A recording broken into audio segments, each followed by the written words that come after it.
রানীমা, এই প্রজাদের প্রশ্রয় দিলে এই সম্পত্তি রক্ষা করা কঠিন হয়ে যায়। জি রানীমা, প্রশ্রয় পেলে ওরা ঘাড়ে উঠবে। এই ছোট সাহেব ওদের ছেড়ে দিতে বলেছেন। নিশ্চয় সুন্দরী আমাকে ছায় আনলো। যাও, আজ থেকে তোমরা মুক্ত।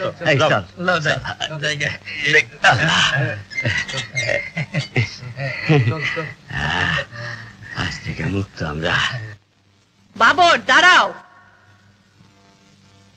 ওই চাষির মেয়ে এই অন্দরমহলে ঢুকলো কি করে? এই প্রশ্ন তো আমি তোমাকে করতে চাই আম্মি। তার মানে? খাজনা আদায়ের অজুহাতে আমার নামের ভয় দেখিয়ে গ্রামের নিরীহ মানুষগুলোকে তুমি ধরে এনেছো কেন?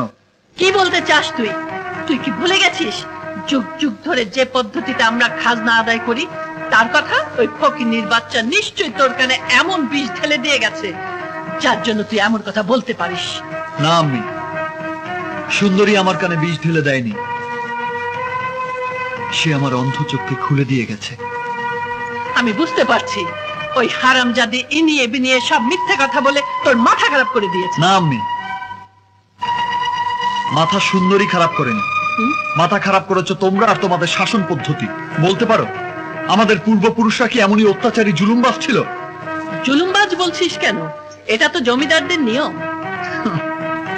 নিয়ম?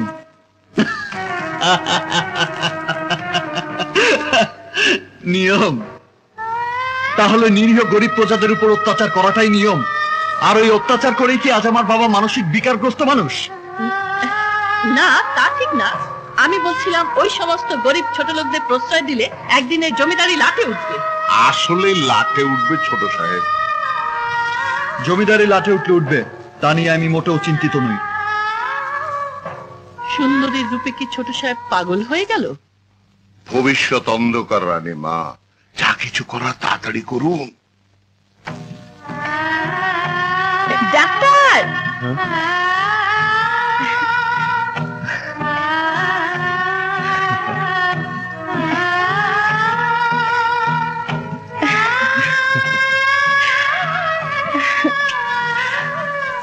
কেমন আছে সুন্দরী? মনে হয় কতদিন তোমায় দেখি না। এই কটা দিন যে আমার কেমন কেটেছে।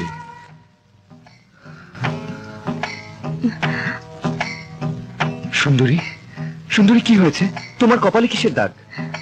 ও কিছু নয়, আমার কপালের দোষ। কপাল যার মন্দ তার কাছে এটুকু দাগ কিছুই না। তুমি এভাবে কথা বলছো কেন সুন্দরী? কি হয়েছে তোমার? তুমি এতদিন না থাকাতে সবাই আমাকে... সবাই তোমাকে কি কি বলো না, বলো কি? কিছু না, কিছু না। বলো, আর কোনোদিন তুমি আমাকে ছেড়ে কোথাও যাবে না? যাব না, বলো। কোথাও যাব না, আমি তোমাকে ছেড়ে আর কোথাও যাব না সুন্দরী। তুমি আমার... কি বলো, বলো তুমি আমার... বলো আমি তোমার কি? তুমি আমার কি বলো না? প্রেমের ডাক্তার।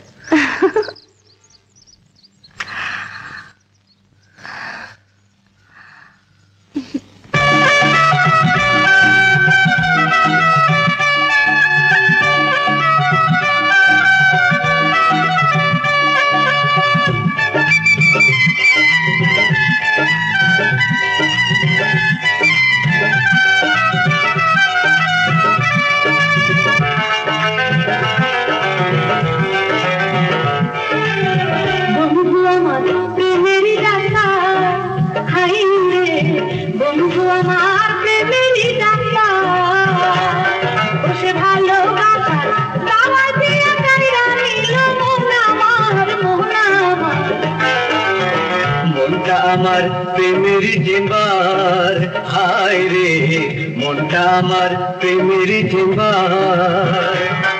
এই প্রেম চেম্বারের ডাক্তার আমি, তুমি আমার কম্পাউন্ডার, কম্পাউন্ডার। বন্ধু আমার প্রেমের ডাক্তার, হায় বন্ধু আমার প্রেমের ডাক্তার।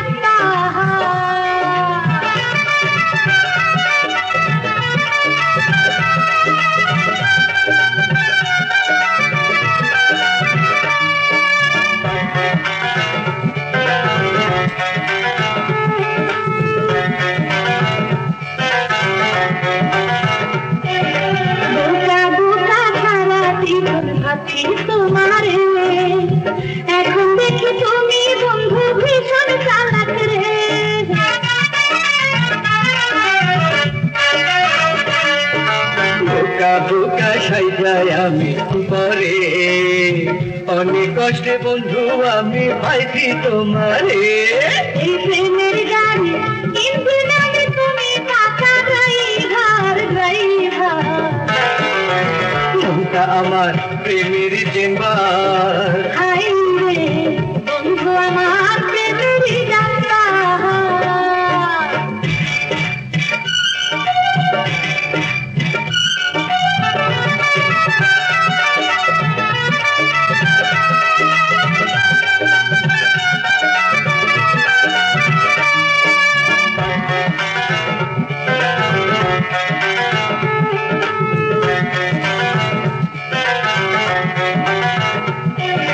প্রেমের নাই পালুরাইয়া বইটা হাতে রে, কত না অপেক্ষায় বন্ধু আছি বৈশারে।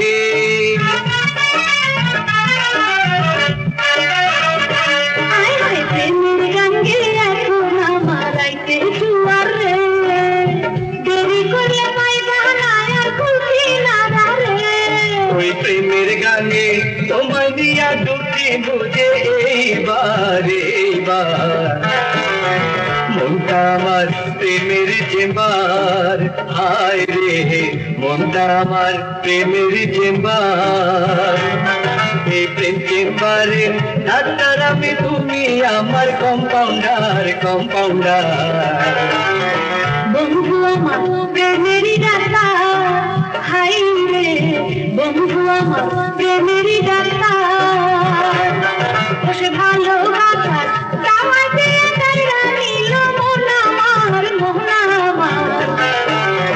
বন্ধু আমার প্রেমেরই ডাক্তার। হাই রে বন্ধু আমার প্রেমেরই ডাক্তার। পরিণাম আজ তোরা বুঝতে পারবি।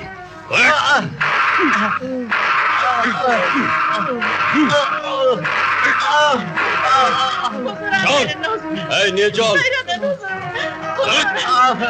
দাঁড়ান, ওদেরকে ধরে নিয়ে যাচ্ছেন কেন? সরে যাও, না সরে যাও বলছি। দাঁড়ান, ওদের ছেড়ে দিন। এই তুই কে? জমিদার বাড়ির কাজে নাক গলাতে এসেছিস?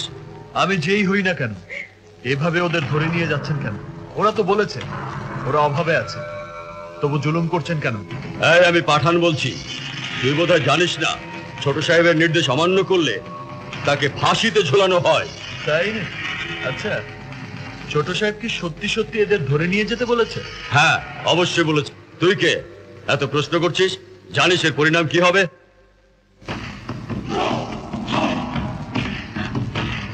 ছোট সাহেব আপনি?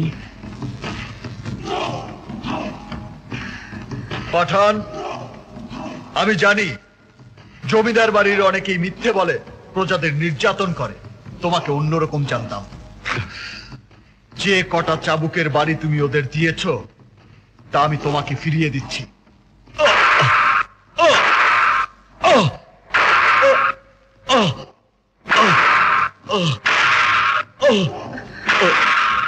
ছোট সাহেব কি করছেন? পাঠান, ওদের ছেড়ে দাও। আর রানীমাকে গিয়ে বলবে প্রজাদের উপর অত্যাচার করে খাজনা আদায়ের প্রয়োজন নেই। ছোট সাহেব, সম্পর্কে আমি তোমার মামা, তারপরও জমিদারি চালাচ্ছ তুমি।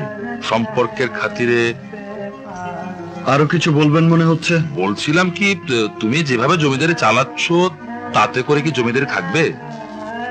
কি বলতে চান আপনি? বলতে কিছুই চাই না, আবার না বলেও পারছি না। শুনলাম দক্ষিণ পাড়ার লোকদের খাজনা নাকি মাফ করে দিয়েছো। শুধুমাত্র সুন্দরের জন্যই কি এগুলো করছো? মানে আমি তোমাকে কথাটা ঠিক ওভাবে বলতে চাই। প্রজাদের উপকার আমি আগে থেকেই করি, কিন্তু আপনারা প্রজাদের কাছে আমাকে অত্যাচারী বানিয়ে রেখেছেন। তাই মাঝে মাঝে সরজমিনে দেখতে যাই। আর সুন্দরের জন্য যদি অন্য কোনো প্রজার উপকৃত হয় তাহলে আপনার অসুবিধা আছে কি? না, অসুবিধা নেই, তবে আমাদের সবার ভবিষ্যতের জন্য বলছিলাম। ভবিষ্যতের চিন্তা আপনাকে করতে হবে না, ভবিষ্যতের ভাবনা আমি ভেবেই রেখেছি। আর কিছু?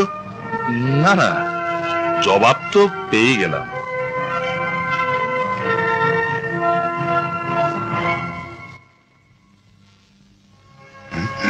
ছোট সাহেব আছে সুন্দরী, সুন্দরী, এই সুন্দরী, সুন্দরী, কি হয়েছে? সর্বনাশ হয়ে গেছে, ছোট সাহেব আইছে। ও, ভয় পেও না তো বাবা। ছোট সাহেব বাঘ কিংবা ভালুক না, সে তো রক্ত মাংসে করা মানুষ। তা হইল, এত রাত্রে তোর যদি কোনো ক্ষতি করে ফেলে? কি করব? সে করতে চাইলে আগেই করতে পারত। সুন্দরী, অত চিন্তা করো না তো, আমি দেখতেছি। আল্লাহ মালিক।